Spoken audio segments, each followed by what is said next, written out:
नमस्कार मित्रांनो, मी Kishor Thorat poultry made easy चॅनलवरती आपलं सहर्ष स्वागत करतो। मित्रांनो, तुम्ही ह्या ज्या खाली केजेस बघतायत तर कालच आपण आपले पक्षी कल्सला दिलेले आहेत। तर आज आपण ह्याच फ्लॉक बद्दल बोलणार आहोत, कारण 93 वीकचा फ्लॉक मी कल्स केला आणि 93 वीक्स म्हणजे खूप असतात आणि एक जवळची भावना, एक जवळची मानसिकता आपली ह्या पक्ष्यांबरोबर होऊन जाते आणि पक्ष्यांनी यावेळेस प्रॉफिट पण चांगला दिलाय। 130 रुपये पर बर्ड प्रमाणे मी आज हे पक्षी काल कल्स केले आणि अजून पण एक गाडी द्यायची बाकी आहे। 400-500 पक्षी आपले या फ्लॉक मधनं उरलेले आहेत। तर मित्रांनो, आज एकंदरीत आपण या फ्लॉक बद्दल बोलणार आहोत, या फ्लॉकच्या प्रॉफिट बद्दल बोलणार आहोत। किती पक्षी आणले होते, पक्षाची मरतूक किती झाली आणि आपल्याला एकंदरीत प्रॉफिट किती भेटला, तर हेच आपण आज या व्हिडिओमध्ये सांगणार आहोत।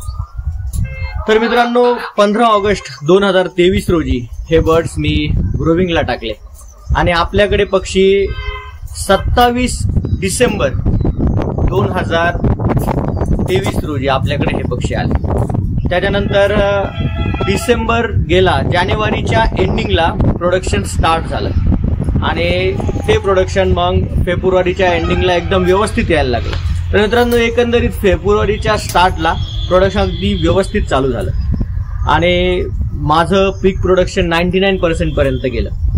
तर 99% पर्यंत जाऊन असं नाही की एखादा आठवडा टिकलं आणि मग लगेच ड्रॉडाऊन झालं, तसं नाही मित्रांनो। 99%चं प्रोडक्शन बरेच दिवस टिकलं, त्यामुळे प्रॉफिट ही एकदम छान झालं आणि त्यांना रेटही चांगले होते। तर माझं दुर्दैव असं की 99% पक्ष्यांचं प्रोडक्शन चालू असतानाच माझ्याकडे आरडी आला। कुणीतरी बाहेरून आला असेल किंवा बायोसिक्युरिटीमध्ये थोडासा ढिलेपणा झाला असेल, त्यामुळे आरडी आला आणि नशीब असं की तो जरा माइल्ड स्वरूपाचा होता। लासोटा वगैरे वॅक्सिन्स मी केलेला होता प्रॉपर, त्याच्यामुळे माझा फ्लॉक अगदी थोडक्यात वाचला। म्हणजे एक परिस्थिती अशी होती की 25% ज्या कोंबड्या आहेत त्या अशा मान टाकून बसलेल्या होत्या, पण मी वेळीच निदान केलं। मला ड्रॉपिंग, थोडी लूज ड्रॉपिंग आणि हिरवट ड्रॉपिंग दिसायला लागली। त्यानंतर एका पक्षाचं मी पीएम केलं, त्यातून मला दिसलं की प्रोव्हेंट्रिक्युलसवर डॉट डॉट दिसत आहेत आणि मग मी लगेच ओळखले की यार हे काहीतरी भयंकर सिम्पटम्स आहेत आणि डॉक्टरांशी कन्सल्ट वगैरे केला तर असं कळलं की हो आरडी आहे आणि ते कन्फर्म झालं आणि त्यानंतर मग औषधं वगैरे दिले आणि फ्लॉक एकदम थोडक्यात वाचला। म्हणजे माझी मॉर्टिलिटी आरडी मध्ये 30 ते 40 कोंबड्या एवढी मॉर्टिलिटी झाली। तर मित्रांनो, सांगायचं तात्पर्य असं की डिसीज वगैरे ह्या फील्डमध्ये येतातच, बॅक्टेरियल लोड, व्हायरल लोड जास्त असतो, त्यामुळे डिसीज येतातच, पण आपलं वेळीच निदान करणं खूप महत्वाचं असतं आणि वेळीच आपण काही स्टेप घेणं खूप महत्वाचं असतं। तर हा फ्लॉक 93 वीक पर्यंत चालला, प्रॉफिट वगैरे ह्या फ्लॉक मध्ये चांगले राहिले आणि कालच मी हा फ्लॉक 130 रुपये पर बर्ड प्रमाणे कल्स केला आणि अजूनही एक गाडी भरायची बाकी आहे। 400-500 पक्षी बाकी आहेत। 2900 पक्ष्यांचा फ्लॉक होता, शेवटपर्यंत 2600 पक्षी टिकले, म्हणजे 300 पक्ष्यांची मॉर्टिलिटी झाली। पण एकंदरीत भाव वगैरे चांगला असल्यामुळे, प्रोडक्शन चांगलं असल्यामुळे खूपच चांगली साथ या पक्ष्यांनी दिली।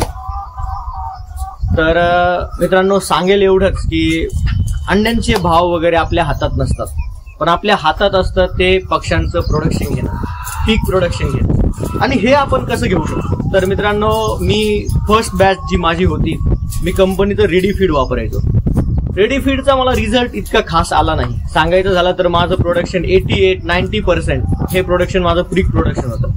पण यावेळेस मी काय केलं, माझं स्वतःचं फीड वापरलं। म्हणजे सोया आणायचा मार्केटमधनं, 5% आणायचं, म्हणजे मेडिसिन आणायचं, DORB आणायचा, मार्बल आणायचं आणि मका, हे सगळं एकत्र करून टाकायचं, व्यवस्थित योग्य प्रमाणात टाकायचं आणि त्याने काय झालं, पक्षाची इम्युनिटी वगैरे टिकून राहिली, पक्षाचं पीक प्रोडक्शन बऱ्याच काळापर्यंत टिकून राहिलं। आजार आला तरी पक्षांनी सर्व्हाइव्ह केलं, कारण पक्षाची इम्युनिटी एकदम स्ट्रॉंग बनलेली होती। तर असंच मित्रांनो, स्वतःचे निर्णय घ्या, फीड वगैरे स्वतःचे वापरा आणि प्रोडक्शन जर टिकलं, प्रोडक्शन जर चांगलं असलं तर रेट कितीही हॅम्पर झाले तरी आपण प्रॉफिटमध्ये राहतो आणि प्रॉफिटमध्ये राहण्याचा एवढा एकमात्र मूलमंत्र आहे की रेट काहीही असू द्या, मार्केटची पोझिशन काहीही असू द्या, पण तुमच्या फ्लॉककडे, तुमच्या फ्लॉकच्या बायोसिक्युरिटीकडे, तुमच्या फ्लॉकच्या पाण्याकडे आणि खाद्याकडे एकदम व्यवस्थित लक्ष पाहिजे, जेणेकरून तुमचं प्रोडक्शन टिकेल. आणि जर प्रोडक्शन टिकलं तर मित्रांनो प्रॉफिटच प्रॉफिट. आणि असा होता हा BV300चा जर्नी. तर अजून 400-500 पक्षी द्यायचे बाकी आहेत. 130 रुपयाप्रमाणे मी तुम्हाला तसं सांगितलं तसे आपण पक्षी कल्स केलेले आहेत. आणि ग्रोविंगसाठी आपण एक बॅच टाकलेली आहे.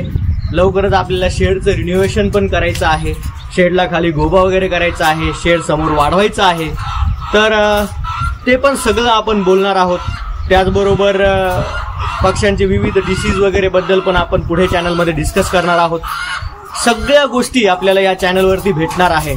आणि पूर्ण जो माझा अनुभव आहे तो मी सर्व या ठिकाणी इथे शेअर करणार आहे. तर मित्रांनो, व्हिडिओ आवडला असल्यास व्हिडिओला लाईक करा, चॅनलला सबस्क्राईब करा आणि व्हिडिओला शेअर करायला मात्र विसरू नका. असेच याच प्रकारचे व्हिडिओ मी आपल्याला या चॅनलवर देत राहील. धन्यवाद.